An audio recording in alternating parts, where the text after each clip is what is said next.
तो देखो यार, मैं ना आपको इस वीडियो में एक्सरसाइज 10B का सवाल नंबर 6 से बताने जा रहा हूँ। यहाँ से वर्ड प्रॉब्लम चालू हो गया है। तो देखो, ये जो छठवां वाला सवाल है, इसमें क्या बोल रहा है कि एक प्रोपोर्शन है, उसमें जैसे 4 आइटम होता है। जैसे ये सब देख लो, 1 2 3 4 आइटम होता है ना।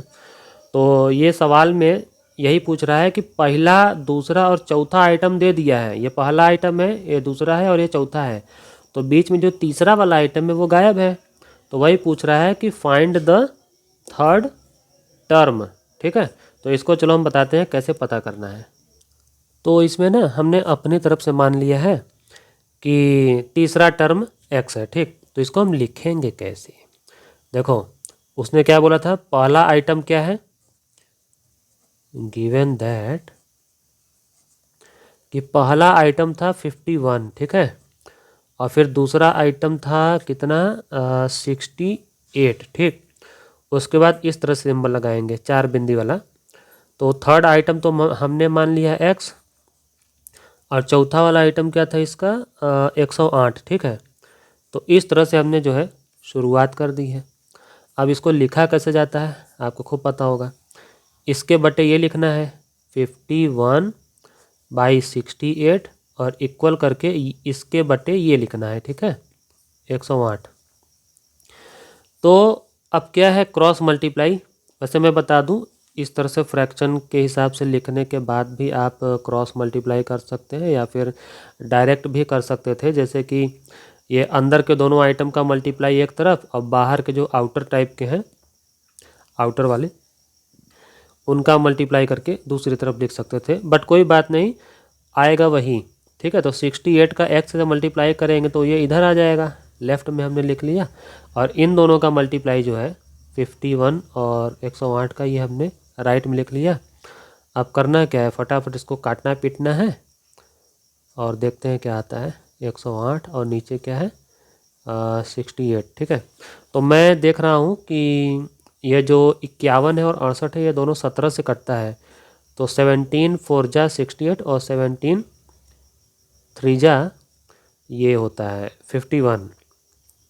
अब देखते हैं कि ये जो 4 से 108 भी कटता है कि नहीं। तो भैया कट जाएगा, 4 1 जा 4 और 4 2 जा 8, 4 7 जा 28। ठीक है, तो इस तरह से हमारा बचा क्या, ऊपर बचा है 3 और मल्टीप्लाई ये 27। ठीक है, नीचे का जो 1 है ना, इसको लिखने की कोई ज़रूरत नहीं है।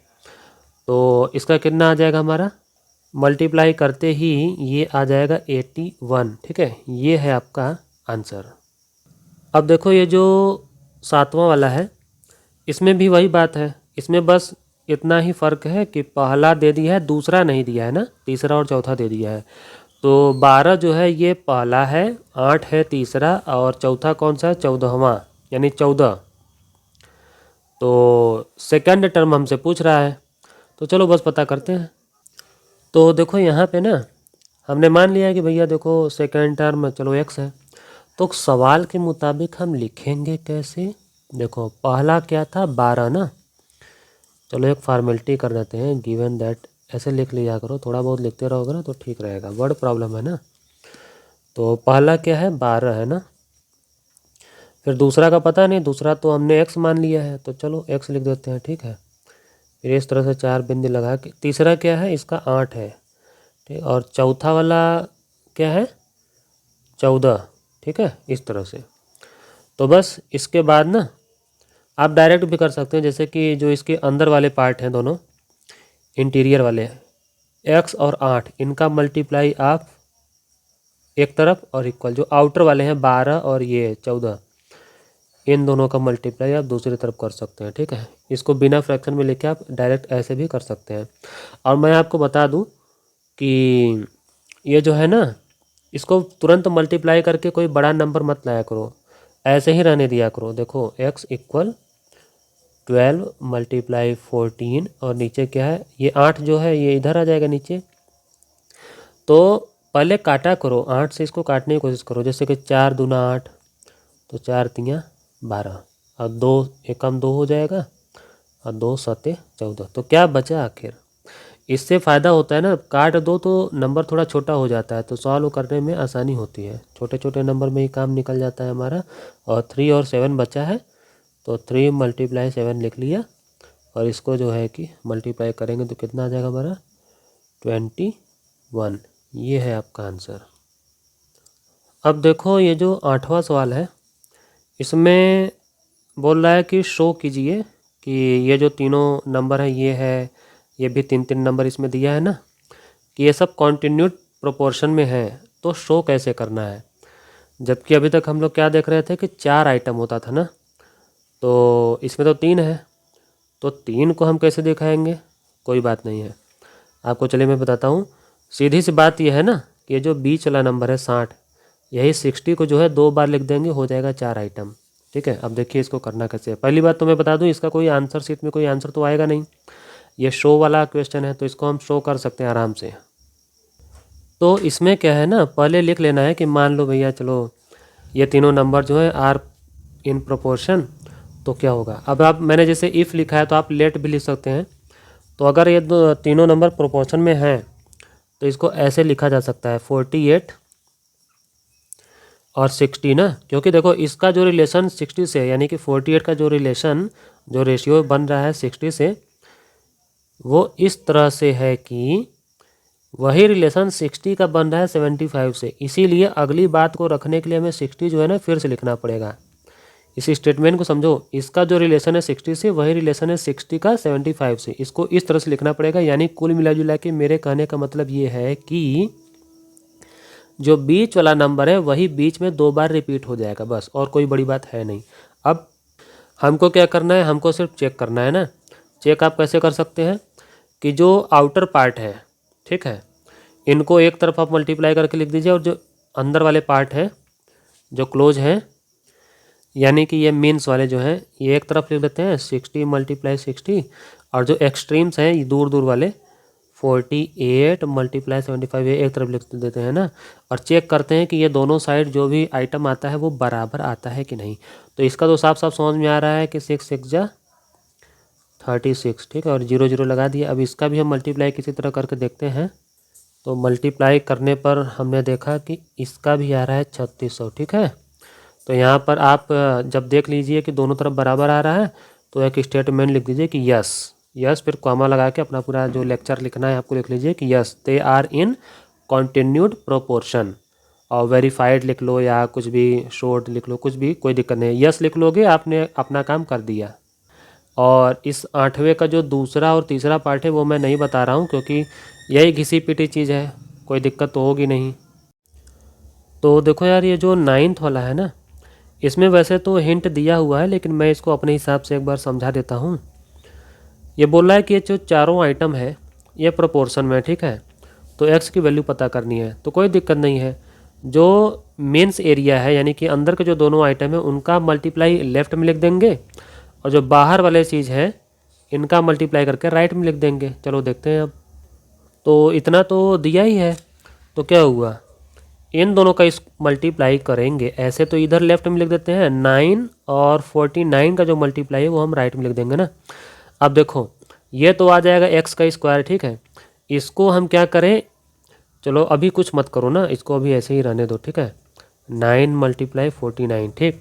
तो जब हम x करेंगे तो इसका जो स्क्वायर है ना, वो इधर आ करके स्क्वायर रूट बन जाएगा, ये इसके अंदर चला जाएगा सब कुछ ना।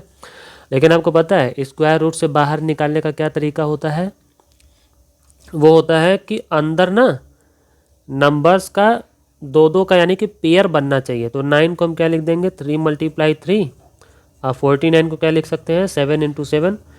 तो जब 2 2 का पेयर बन जाता है ना, तो एक एक आइटम बाहर निकाल लेते हैं, और जो स्क्वायर रूट वाला सिंबल होता है वो हटा देते हैं। तो इस तरह से इसका कितना आंसर आ गया, x की वैल्यू कितनी आ गई 21। ये है आपका आंसर। अब जल्दी से देखो सवाल नंबर 10। इसमें क्या बोला है ना कि एक बिजली का खंभा है, उसकी जो परछाई है उसकी छाया जो है ना वो है 20 मीटर, ठीक है। और ठीक उसी टाइम कोई पेड़ है जिसकी ऊंचाई है 6 मीटर, और उसकी जो परछाई बन रही है वो परछाई बन रही है ज़मीन पे 8 मीटर, ठीक है। तो वही हमसे पूछ रहा है कि बताओ कि जो पोल है यानी जो बिजली का खंभा है उसकी हाइट कितनी है। ठीक है, इसने अपने हिसाब से कुछ हिंट दिया हुआ है, चलो मैं भी अपने हिसाब से आपको करके दिखाता हूँ। तो देखो मैंने यहाँ पे लिखा क्या है, इसमें मैंने बताया है ना कि मान लो भैया कि जो पोल है ना, जो खंभा है, उसकी हाइट x मीटर है। तो ये क्या है, ये है कि देखो जब भी कहीं एक टाइम पे जैसे लाइट आ रही है ना, तो उस टाइम पर उस जगह पे जो भी चीज़ें हैं, ठीक है, कहीं दूर से लाइट आ रही है तो उस समय जैसे कि ख़ास तौर पे सूरज की लाइट आ रही है, तो उस समय जितने भी सामान होते हैं सब की हाइट और उसकी परछाई के बीच में जो रेशियो होता है ना, वो सेम टू सेम होता है। ये एक कॉन्सेप्ट होता है, आगे चल के 9th या 10th के क्लास में आप देखिएगा, एक चैप्टर आता है हाइट एंड डिस्टेंस, उसमें ये चीज़ खूब किया जाता है, खूब बार बार। तो मैं चलो अब इसमें आगे बढ़ता हूँ।